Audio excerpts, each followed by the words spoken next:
Welcome to It's All About You, a program that keeps you connected to all the exciting events, services, and businesses the city of Urbana has to offer. I'm your host, Natalie Kenny Marquez. On today's show, we'll visit the Illini Gadget Garage and see what fun projects they're working on. We'll also chat with the newest lieutenant in the Urbana Police Department, Jason Norton. But first, we're joined by Bryan Heaton to talk about Urbana's Market at the Square. Hi, Bryan. Thanks for joining us on the program. Hi, Natalie. I think this is your first time on the program, so why don't you share a little bit about yourself and what brought you here to the city of Urbana? Sure. I've been working at the farmers market for 2 years now, 2 seasons, and have recently taken over as interim director of the market. And, you know, I really like the market. I like the environment, the people, the idea of fresh and local food. So I'm really excited for this coming season. And speaking of this coming season, applications open on February 1st. Well, I was going to say, it's a little different in Illinois to talk about farmers markets in February, although, of course, the Urbana Business Association has one running indoors during the outdoor season's off season. That's not confusing to say. But you are launching the applications this month. Where do folks go and what kind of people apply to come to market? Right, so people can come to the market website, and we are looking for farmers as well as arts and crafts vendors, community groups, and prepared food vendors. As well as performers, buskers should come out and fill out an application online as well. And look forward to the season. Fantastic. And if people have questions, because I know sometimes for some of the vendors, application can be a little overwhelming at first, especially if they're bringing lots of different types of products. How can they get a hold of you? The best way is probably through the Urbana Market email, which is urbanamarket@urbanaillinois.us. They can also phone the office if they need to, but the email is probably just more efficient for everybody. Fantastic. And when exactly does the season start, and how long does it run? So the season will start the first Saturday in May, which is, I believe, the 6th of May this year, and it will run until the first Saturday in November. And we will be there every day, rain or shine. Fantastic. Rain or shine. All right. Well, thank you so much, Bryan, for giving us the scoop on applications now being open for vendors and community groups to apply, and best of luck this season. Great. Thank you very much.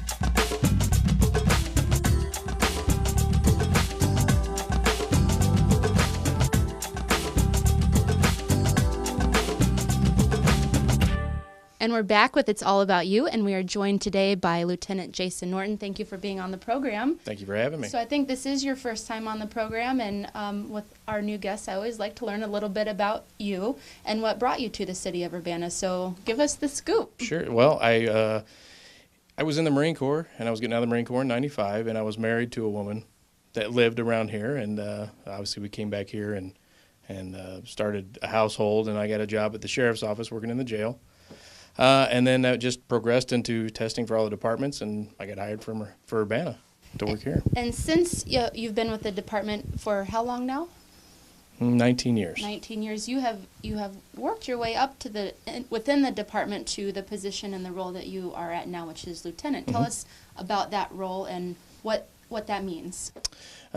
With a small department, it's sometimes the movement is slow, and then other times it's really fast. So you could wait a while to get promoted, or it could happen, when you're not even expecting it. And that's what happened in this case. I worked at the department for 10 years before I was promoted to sergeant, and once I was promoted to sergeant, I was in that role for almost 7 years, and then an opportunity unfortunately happened last year that we all remember, and then I was promoted to lieutenant to fill that spot. So. Like I said, some things just happen when you don't expect it. Right, and there are 4 lieutenants. Correct. And each kind of oversees a specific area of the department. What do you oversee? So who I'm in charge of are the evening and night shift patrol officers and sergeants. And there's a day shift lieutenant, and there's a night shift lieutenant, and I'm the new guy, so I'm the night shift lieutenant. All right, and what does that mean, overseeing the patrol officers? Do you go out there? Are you out on the streets? Are you Is it a lot of paperwork or both? It's mostly paperwork. We trust that we promote our sergeants to actually run the street operations, and we kind of assist logistically with that. They handle the day-to-day, and we handle the oversight of that. Gotcha.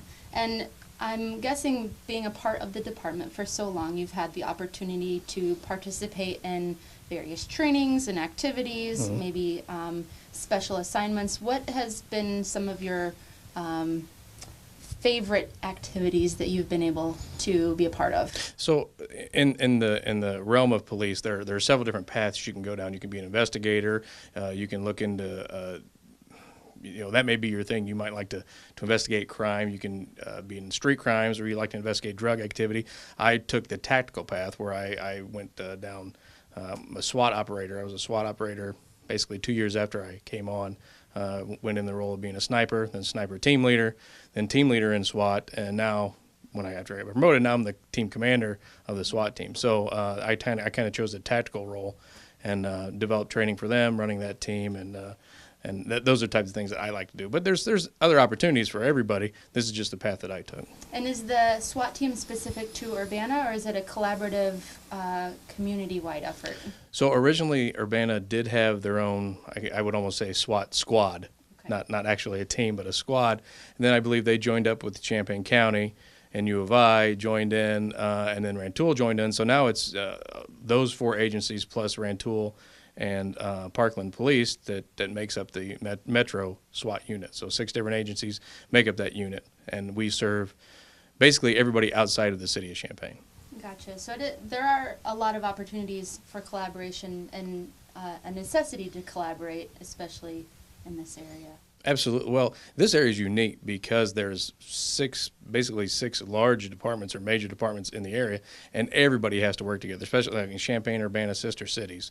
Mm-hmm. We all have to work together, and one thing in one city will affect something in another city. So we all have to have great working relationships. No matter what department you work in, whether it's investigations or patrol, we all have our counterparts, and we have to make sure we have great relationships in that way, so we can accomplish missions.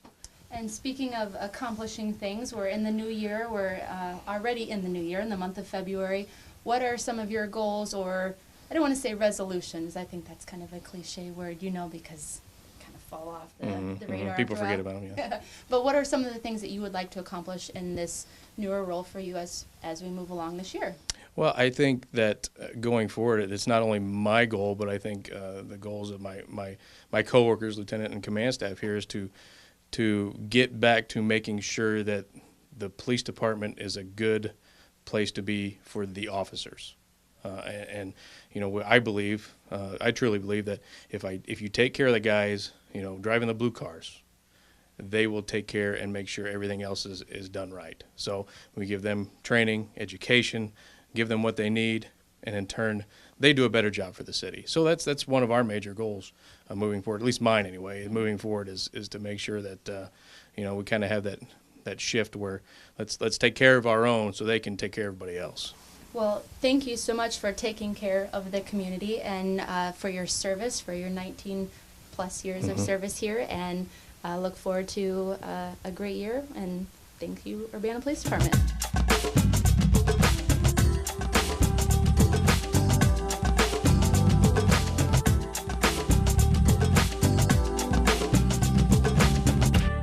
And we're back with It's All About You, and we are on the campus of the University of Illinois at the Illini Gadget Garage, joined by Joy, Madeline, and Amanda. Thank you for being on the program today.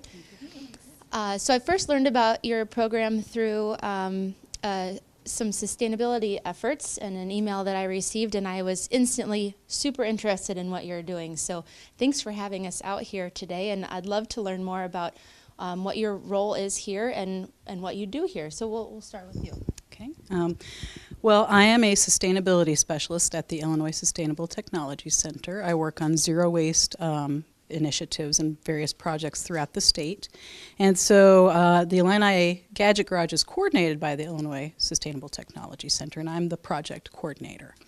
For me, the thrust of this project is getting people to reduce waste generation by helping them consider repair as a feasible alternative to replacement of their devices, because it's very common. People will drop their phone, crack their screen, think, oh no, this will be too expensive for me to replace, or I don't have the technical know-how to replace it myself. And so it's probably better off if I just replace my phone. And we're pretty much trained to think of our devices as easily obsolete or on the verge of obsolescence at all times, right? There's always a new model, for example, as long as we're on the example of a phone, new models come out all the time. So we're trained to think, oh, this is going to be technologically obsolete anyway, so I should probably just replace it. And that's not necessarily true, especially since, with the example of smartphones, most people don't use the majority of the features that are available on their phone. So we're trying to get people to break down some of the barriers that they have to repair by providing free assistance, so that we take a do-it-together approach, so that people aren't intimidated thinking, I don't know how to do this myself. I can go in and sit down with somebody who's done these sorts of things before, and they can help me figure out what I need to do, what parts I might need, and they can help me through the process of fixing it myself. So that's what makes our project unique. You don't drop your item off and have someone else repair it for you. You come in and sit down and do it yourself. So we not only reduce waste that way, but we help empower consumers and help them understand a little bit more about how their devices work and understand the process of repair. Why don't you tell us a little bit about your role here and maybe some of the things that you, products that you see come through. All right. Well, Amanda and I are in charge of the day-to-day operations at the Gadget Garage. So we are just here during open hours, and our main jobs include the assisting of helping people fix their own electronic devices. So lately we've been working on a lot of devices that include soldering, which is always very exciting. We have a really good kit from iFixit that we use. And then also, speaking on that, we have these great toolkits that have all the tools we need in order to kind of attack problems throughout cell phones, again, laptops. We've worked on CD players from Left, which is exciting that we can kind of help other community partners out. I think the most interesting thing we've fixed is a oscillating fan and probably a heating, a heating pad. That was interesting. All right. I wouldn't even know where to begin to fix some of those things. Yeah, well, I mean, that's the really cool thing.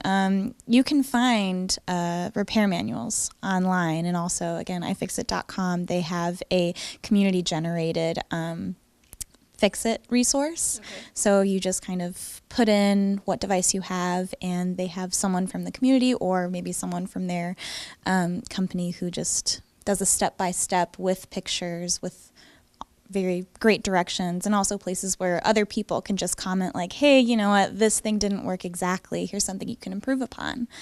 So, yeah, with the right resources, you can fix just about anything. So, speaking of this as a resource, how does someone know when to come, or what to bring or what not to bring? How can the community get involved? Well, as far as what to bring, I would recommend yourself and the device that is broken. What don't you repair here? What are items that you shouldn't bring, or is it anything? Specifically just items that have an electronic component, so things that use electricity to work. Yeah, do you want to add to that, Joy? Yeah, because everyone who works here is not an expert, and it's volunteer, and you're kind of doing it yourself with guidance. We always tell people we can't guarantee that we can lead them to a successful repair, but the guidance is if it has some sort of electronic component, if it has a plug, and it's small enough for you to carry in, we'll give it a shot, basically. So not necessarily the push-pull or drag it in, more of the carry it in method. We've had a large TV that I think it took 2 of us to carry in, but it did fit through the door. There you go. Key criteria. I like that. If it can fit through the door and you can plug it in, very good. And what are your hours as we're moving into the new year? Our current hours are determined by volunteers and staff members, and we're still determining that. But you can find out what they will be on our website or Facebook, any social media accounts. Great. And we're always open to doing things by appointment. If our open hours during the day don't work because you work and you don't work on campus and you can't make it over here, you can contact us and set up an appointment. We also do pop-up repair clinics off-site, on campus, and out in the community and public places. So if you check our Facebook page and our calendar on our website, you can see if one of those is coming up near you. Great. So you'd mentioned having toolkits here available in the lab, especially to use in some of the repair projects, and you're going to show us one here. I would definitely need some assistance because this looks a little overwhelming, although I recognize the drill bits, but you mentioned there's some things that are proprietary. What does all of this mean? Right. So in working on smaller devices, you're going to need smaller bits. So we have, for example, you recognize a Phillips screw. Mm-hmm. We have smaller Phillips screws. And you had mentioned proprietary screws. So a lot of Apple products, you can't get into it by using a tool that everyone has. They actually have a star screw bit that we have in order to open up these devices so you can work on them yourself. And in addition to the toolkit, so again, a lot of people don't have these smaller bits, which we do have, making it a lot easier to repair your smaller electronics. We have these really handy magnetic organizational boards. So this is vital whenever you're dealing with screw bits that are like 2 millimeters wide. You've got some really small things. Yeah, so these are actually from an iPhone 4 that we had taken apart and actually used some of the bits in here on another phone. So that was something that we had been working on lately. Also, my favorite tool to use for any repair is this spudger, which not just because it's fun to say, but it's really handy. Prying open screens, getting brackets off. It's always really exciting for me to see someone's reaction when they're like, "You're gonna break it." Yeah. Like you're just using way too much force, and it's like, actually, I mean, these are some hardcore devices. Like they're not necessarily built not to break, but you can definitely apply some force and you won't damage it. Spudger. We learned a new word. Hey. So the nice thing about those magnetic boards is that they're also dry erase boards. So if you take a screw out of a device, you can set it down, it won't roll away, and you can make a note as to where it came from. So when you go to put it back together, you don't forget. Yeah. Which is key. We did have someone recently who had started a repair at their house, which is awesome because she had most of the tools that came in the kit, but she didn't have any way to organize the screws. And it is hard to differentiate between like a 4 millimeter and a 6 millimeter screw head. So that was a fun troubleshooting thing when she came in here. It took a while, but it yielded some great results. Awesome. Mm-hmm. So thank you for sharing with us the information about the toolkit. What if during the repair process you find that you need to buy a new item, or there's something that's missing that you need for the repair? What's the next step in taking care of that? Well, we don't currently sell parts here at the garage, but we do help the patron determine what parts they would need if something needs replaced. Like if you've cracked your cell phone screen, we'd help you figure out exactly the model and the item that you would need to buy, and give you some guidance on either local businesses or and how you could obtain that on your own. Mm-hmm. And then it would be your responsibility to get that on your own, and if you wanted further guidance, to bring that back in after you had gotten it, to continue the process. So we don't sell items, but other ways to get involved, I just wanted to mention too. We're always looking for volunteers, whether you're a student or a community member. If you like to tinker, or if you're just interested in sustainability in general, you can always contact us about volunteer opportunities. And we operate on donations. So if you think this is a great service and you want to see it continue, there is a link on our website to make donations to continue supporting the project. Wonderful. Well, I was very excited to learn about your project and what a resource it is for the community. So I hope folks get involved, and whether they volunteer or come here to tinker on a repair and get something out of the save it from going to the landfill, and keep it up and running. Well, good luck this year, and let's keep in touch. Thank you.